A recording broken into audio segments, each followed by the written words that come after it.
last events he attended before he died. Isn't that cool? Toronto has this incredible legacy in the cryptocurrency space. It is the birthplace of Ethereum. Anybody from there? A few people. And also, it was during the place where the party got started, because this is the beginning of the smart contract revolution. We kind of invented some cool technology, and then we had to figure out what the heck do we want to do with that cool technology. And if we take a step back, cryptocurrency's blockchain technology is actually in a broader class of technologies called exponential technologies. Anybody see the Oppenheimer movie? Go ahead. All right. Anybody see the Barbie movie? All right. Anybody do the Barbie Heimer? Where you do Oppenheimer, Barbie? That's brilliant marketing, right? Well, why do we talk about that? Nuclear weapons are insane. You put a little bit in and you get a lot out. You put a little bit more and you get a lot out. First nuclear weapon trained in Mexico is 25 kilotons. 10 years later, we had one at Bikini Atolls, 15 megatons, 25,000 to 15 million. Pretty remarkable.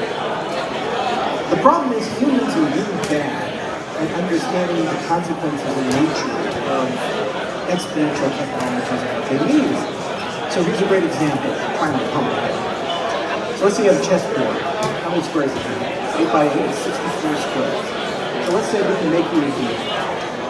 I can either fill this entire building with grains of wheat, or I can put 1 grain of wheat on the first square, 2 on the next, 4 on the next, and so forth. Add them up together. Which one would you take? And you think, oh, this is a trick question, so I'll take the chessboard. But, you know, if you're just thinking about it, most people would say, just tell me, here. Well, it turns out, if you do the math, 15 trillion grains of wheat, which is 2,000 times the world of production of wheat for that one thing.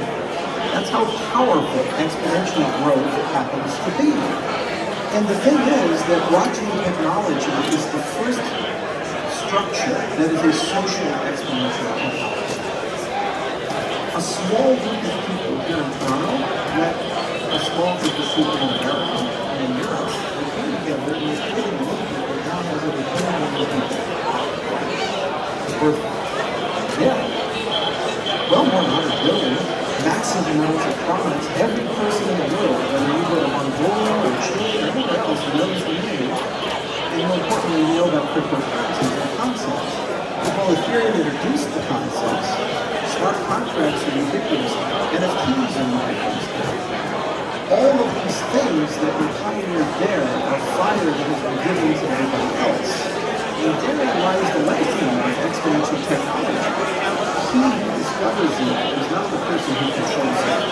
They're just the person who lights the fire.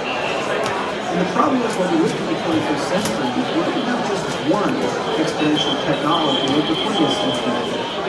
Nuclear weapons was the one in the 20th century. The whole human race was almost eradicated twice. It was because of a single person whose case. I'll try to get closer. And then there was a lieutenant colonel who ran a nuclear silo in Moscow in the 1980s who had a software bug and was able to launch nuclear weapons. In both cases, it was a single person who decided how to do it against orders and punishment. Now, the 21st century, we don't have just one exponential technology, we have 5. AI, quantum computing, nanotechnology, synthetic biology, and blockchain. Like that. And the problem is that these technologies, we tend to regulate them to scarcity. Only 9 nations officially have nuclear weapons. Maybe there's a few floating around here and there, but it's a small club. Every person guy that's watching. If you see ChatGPT, Claude, you see what's going on with Claude, soon with Gemini. Was it the watching they start to and those are being built initially by large companies, and in just a few years they'll be handed down to mid-size, eventually small companies. What does that mean? That the exponential technologies in the world are becoming democratized.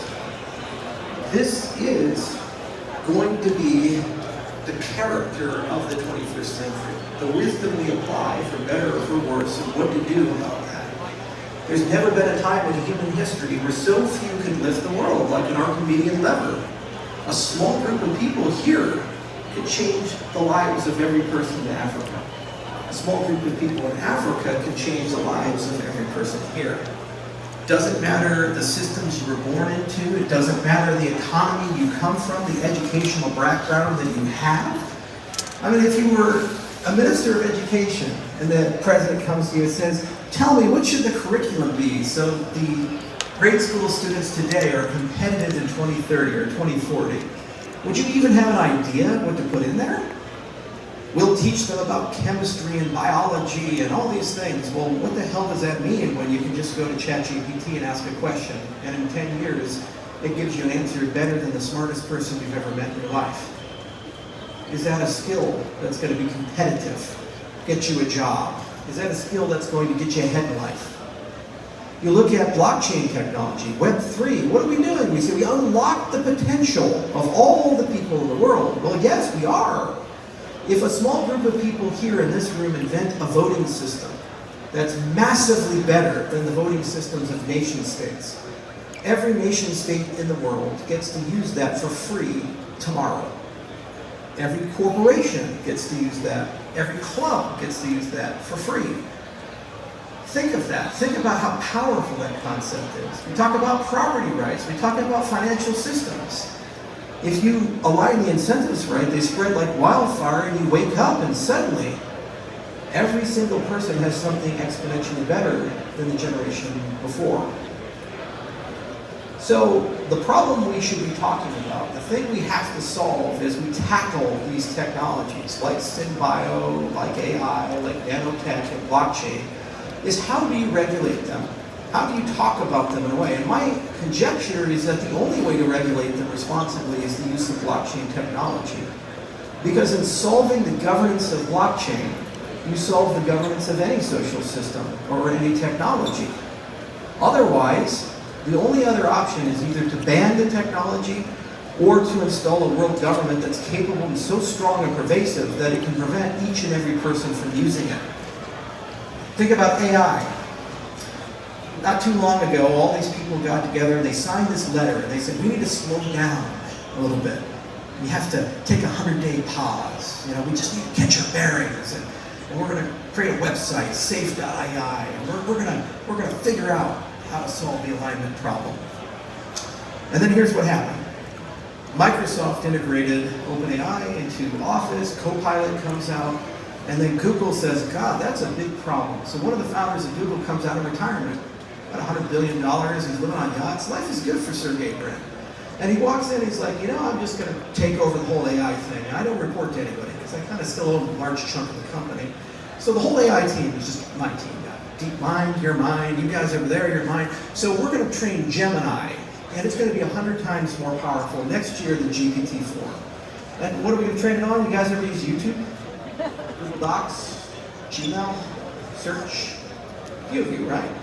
Well, what if all that data is fair game? And what if you could do the reinforcement learning instead of using human feedback with automated feedback? So you use the models to train the models. The single most expensive part of it is now free. So what does it mean? Microsoft says, oh shit, we can't slow down. Fuck, we gotta speed up. We gotta get that GPT-5 out there. And Anthropic says, well, God, Claude is gonna look terrible. We gotta get Claude 3 out. And Facebook says, well, Llama's gotta get out there, right? Yeah, we gotta get Llama 3. We love Llama. Okay. What does that mean? A competitive equilibrium is misaligned with us, our intent. If the intent of the people is to slow down, why did they create a competitive reality where the only answer is to speed up? And guess which field is the world leader in incentives engineering, thinking about these puzzles, getting people to do things without passing a law? The blockchain industry. We're the best in the world at incentives engineering. You hear about tokenomics, you hear about game theory, all these people trying to figure out, how do I get somebody to mine my cryptocurrency? How do I get somebody to build on my platform? How do I incentivize people to do these things? That's what we do. Because we don't have the power of the state. Yet somehow, someway, lacking legal agency, regulation, a corporate structure, a centralized leader, unlike all these other people, in 13 years we went from a single dude mining something on a single computer to a global movement with hundreds of millions of people building giant mining factories. I live in Gillette, Wheatland, and many other places. I've got a clinic up in Gillette. Right next to where my construction warehouse is at, I see this odd structure. I said, what the hell is that? I get a little closer, I say, no way. This is a 35,000 population town. That's a Bitcoin mining pool. In Gillette, Wyoming, the middle of damn nowhere, do you think there was a Bitcoin Bureau of Mining that decided, you know, we just can't wait to construct something in Gillette? No. We can't even figure out who the hell the guy is. I'm a little pissed off. He's in my backyard. He didn't come talk to me. I'm the crypto guy there. So that is the superpower. You didn't have to ask permission. You design the incentives in the right way, and people just do things. So alignment is an incentive problem at its core. The question then is, how do you decide alignment? And therein lies the wisdom of these systems. If you talk to the scientists who worked on the Manhattan Project in the 40s, the majority of them first thought the bomb was going to be dropped on Nazi Germany. It was a little personal for a lot of them. Then when Germany lost the war, they said, oh, we'll never have to use it then. And they said, no, we're going to use it on Japan. So they asked for a recommendation, and they said the best thing to do would be drop it nearby Tokyo. Try to find a place that's not very populated, but make sure they can see it. Because if they can, they'll know the horror of it, and they won't want anybody to use it. You know what the military did? Truman stepped in and he said, you know, I've got this Potsdam conference, and the Russians, they have a massive army in Eastern Europe, and if they don't understand the power of this weapon we have, we won't be able to negotiate the borders of Europe the way we'd like. So let's drop it a few times on Japan. How do you think those scientists felt? They spent years of their life building something, thinking that it is the ultimate weapon of peace. And not only did that happen, but a tribe of them, a group of them, just said, we can build a bigger one, a fusion bomb, 1,000 times more powerful. This is a lack of wisdom in a system. Every time you get great power, you have to have great responsibility. And the issue with the human race is, A, we're terrible at exponential thinking. If you give any normal person that wheat experiment with the chessboard, a lot of them would pick the big pile of wheat in the silo, because it's hard to conceive growth of that nature. It's a cognitive limitation of people. And most people are not allowed to think big. You're not told that when you're a kid. You know, everybody says, don't worry, you can be a Navy SEAL astronaut, fighter pilot, president. But then they say, well, you know, maybe you can be a teacher. Maybe you can work really hard, be a doctor. But how many people legitimately think they're going to be the CEO of a Fortune 500 company, or a president, or a Nobel laureate? Some people do. Most of us can't get there. It's a small club. The problem is that with exponential technologies that are democratized, each and every one of you has to have the wisdom, strategic foresight, and capabilities of those types of roles. Because at the end of the day, your use of the technology, your consumer preferences, how you view these things, will ultimately determine whether we succeed or fail. COVID is a phenomenal example of that. Some people say it was natural, some people say it was baked lab. The one thing that's undeniable is it started with a single person. Somebody got infected somewhere. And just a few months later, the entire world was shut down. And every single one of our lives, every single one of our societies, in some way was impacted. 1 million Americans died. Many Canadians died. A lot of you had to deal with lockdowns. It was horrible. It felt bad. And that's an example of the power of exponential technology. What's horrifying is, whichever side of the debate you fall on, synthetic biology, a small group of people can make that happen. Anywhere in the world. And wherever it happens, it impacts all of us. So this is, in my view, our industry, the single most important contribution it's going to make to society isn't that we're going to get more efficient financial systems, or beautiful voting systems, or NFTs, or a new way of viewing intellectual property. That's great. We're going to get those things. That's evolution and innovation. Better, faster, cheaper. And there's plenty of people in this room fighting like hell to get those things because they like money, they like changing things, they like helping people. Everybody's got a mission, everybody's got an itch. But the single most important contribution of the industry is going to be in governing blockchain technology in a way that it works for us. You learn how to govern exponential technology. You learn how to distribute wisdom. Give an example. So Cardano is my pet project. I've been working on it for a little while. You guys like Cardano?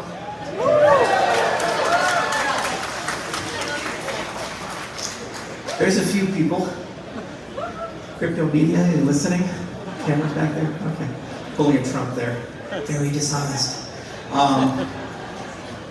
So Cardano's my pet project. I've been working on it for a long time, and it's not just me, it's millions of people. And everywhere I go, I see people doing interesting things, having interesting conversations. So right now, we are having the most interesting, deep, and intricate conversation a cryptocurrency can have.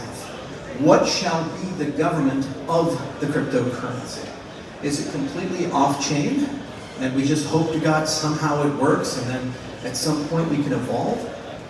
That's what Bitcoin does, and it doesn't evolve very quickly. Is it completely on-chain and everything is there and we just have to hope to God we've built a perfect government, or is it some sort of hybrid of the two? So we created a system called SIP 1694 together. The initial idea was started in December. We named it after Voltaire's birthday, because that's the Voltaire era of Cardano. And what we learned from this is including people was a good idea. A small group of people talked about it. And then we ended up having more than 50 workshops across the world, and I think more than 30 countries. And then the people who attended those converged on Scotland, came up with the final form of it. But the single most interesting part of this is kind of this idea of a constitution for a decentralized system. What are the universal rules that are hard to change? What are the universal things that give you things that you would like to be explicit? Like how many people here hold Bitcoin? Probably a lot of people. What if tomorrow somebody said, you know what's a good idea for adoption purposes, we're going to print 4 million more Bitcoin? Would you be like super happy about that?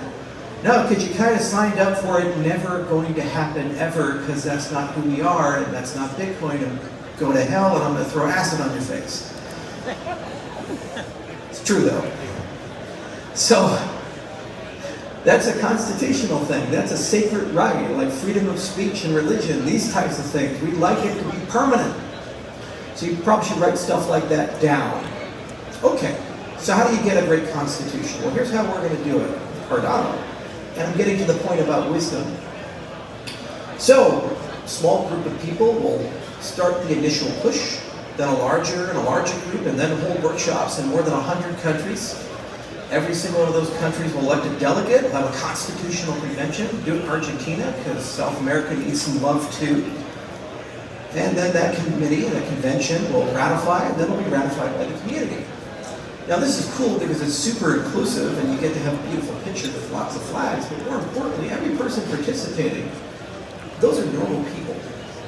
They're not constitutional scholars, they're not people who spent 45 years and teach constitutional law at Harvard. They're passionate community members that have taken it upon themselves to build a government of a decentralized system that has a larger population than the country of Georgia. Some of these people come from countries that have never known democracy. Some of these countries have no notion of human rights, no notion of the things that inspired the United States when we wrote our Constitution, the Lockean notion of the beneficiary, the trust, the public trust. Well, in the process of participating, each and every one of them learns about democracy. Each and every one of them learns about the pitfalls of making collective decisions, where we went wrong, where we go right. They take that home with them as a gift to give to others. That changes the world. So if your system starts doing important things like nation-state voting, everybody who participates in that takes that home, and they start asking basic questions like, why don't I have an election system where I can check my own vote? How many people would like to do that? Basic concept, right? I can vote on my phone. Yeah, that sounds good. I can check and make sure it was recorded. I can check and make sure it was recorded the way I voted. Isn't this a democracy? Wouldn't it be nice to have it? They say you can't have it. Why? The secrecy of the ballot. What about mail-in ballots? Like, oh, well, that doesn't count. You see, you give them a better voting system, they say, why can't I use this voting system? The thing I use to vote on my NFT project is apparently a better voting system than my damn country has. How about that? So what do? You vote for that, and then suddenly you wake up and you have a much more fair system, but then you start asking questions. You start saying things like, why is it America two-party system? Why can't I have 5 parties? Why can't we do preference voting? So I pick my first choice and second choice and then third choice instead of just voting for one. Then suddenly we have diversity of thought. Suddenly people have to compromise and coalitions have to form. My Lord, think of that. How much would that change the world? How much would that change the society around you?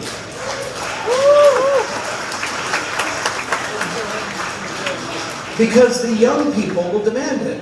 Why? Because that's what they're used to. Because when they have their NFT or their cryptocurrency, they've already gotten used to voting. They've already gotten used to this idea that they have rights. They've gotten used to being their own bank. They've gotten used to having financial privacy. They've gotten used to kind of being in charge of their life instead of having someone else be in charge of their life. But yet somehow we have to make this work not just for a small group of people, but for everybody. And that is the key for alignment with exponential technologies. You have to find a way to have these superpowers that can lift the world and give them to people in a way where they know what to do with them. They have the wisdom for what to do with them. The 21st century is going to be the most exciting in the history of humanity. It's the make or break century. You hear about the Fermi paradox and these things, like most things don't seem to survive past a certain point. This is the moment. You are now in control. The whole world is being rewritten and reprogrammed. All the conventions that we grew up with, all the statements about you can never be the president or the Navy SEAL or the astronaut, that's gone. It doesn't matter anymore. It's changed. You've been given fire. And you have to decide what you're going to do with that fire. And if we do a good job here, then I think we can do a good job everywhere else. And it's going to be one hell of a century. Thank you, everybody.